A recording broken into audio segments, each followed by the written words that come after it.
నమస్తే, welcome to దూత media సినీ ఆనిముత్యాలు.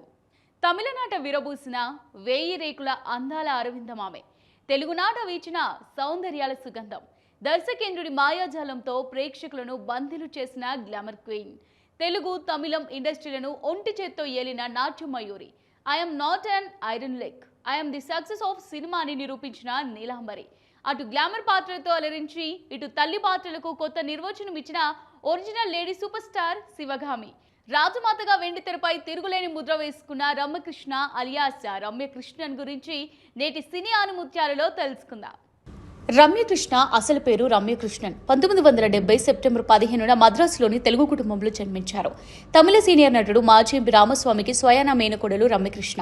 చిన్నతనంలోనే భరతనాట్యంతో పాటు వెస్టర్న్, కూచిపూడి వంటి నృత్యాలను నేర్చుకున్నారు.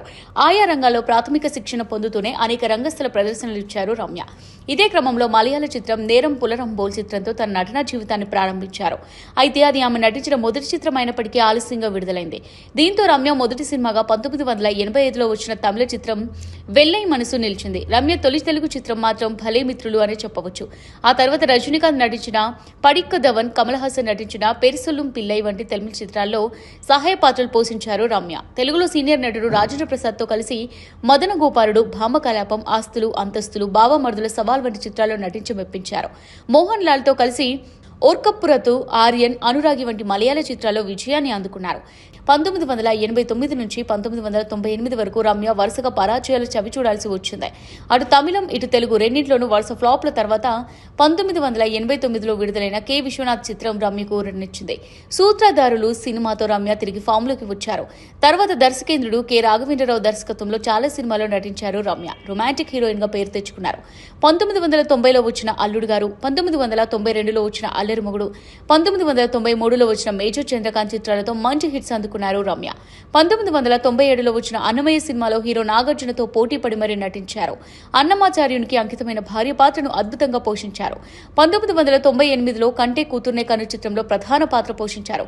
విమర్శకుల నుంచి ప్రశంసలు అందుకున్నారు. ఈ చిత్రంలో రమ్య నటనకు గాను ఉమ్మడి ఏపీ ప్రభుత్వం నుంచి ఉత్తమ నటిగా నంది అవార్డును అందుకున్నారు. ఇటు తెలుగులో నటిస్తూనే అటు కన్నడ సినిమాలో తనదైన ముద్ర వేసుకున్నారు. 1993లో రవిచంద్రన్తో కలిసి నటించిన గడిబిడి గండా చిత్రం, 1998లో వచ్చిన మాంగళ్యం, తంతునేనా అన్న చిత్రాలు సూపర్ డూపర్ హిట్స్ అందుకున్నాయి. ఇటు బాలీవుడ్ లోనూ రాణించారు రమ్య. కల్నాయక్, చాహత్, బనారసి బాబు, బడే మియాన్, చోటే మియాన్ చిత్రాలతో పాటు మిథున్ చక్రవర్తి, అమితాబ్ బచ్చన్, గోవిందాతో సహా పలువురు హీరోలతో కలిసి మెప్పించారు. అయితే స్పష్టమైన కారణం తెలియనప్పటికీ తమిళ సినిమా నుంచి 4 ఏళ్లు విరామం తీసుకున్నారు రమ్య.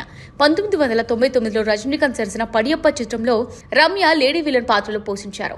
అదే సమయంలో తెలుగులో నరసింహ చిత్రంలో రమ్యకృష్ణ చేసిన నీలాంబరి పాత్ర ఆమెలోని నటిని మరింతగా వెలికితీసిందని చెప్పాలి. ఆ తర్వాత నుంచి రమ్యకు అందాల పాత్రలతో పాటు అభినయ ప్రాధాన్యమున్న పాత్రలు కూడా లభించాయి. అలా టాప్ హీరోలతో టాప్ హిట్స్ చూసిన రమ్య యంగ్ హీరోలతోనూ చిందేశారు. సింహాద్రి చిత్రంలో జూనియర్ ఎన్టీఆర్ తో కలిసి రమ్య చేసిన ఐటమ్స్ ప్రేక్షకులు ఇప్పటికీ మర్చిపోలేరు. అందంతో మురిపిస్తూనే అభినయంతో అలరించారు రమ్య. సింహాద్రి సినిమా వరకు నటించిన పాత్రలన్నీ ఒకే ఎత్తు. దర్శకధీరుడు రాజమౌళి చిత్రం బాహుబలిలో ఆమె నటించిన తీరు మహాద్భుతమని చెప్పవచ్చు.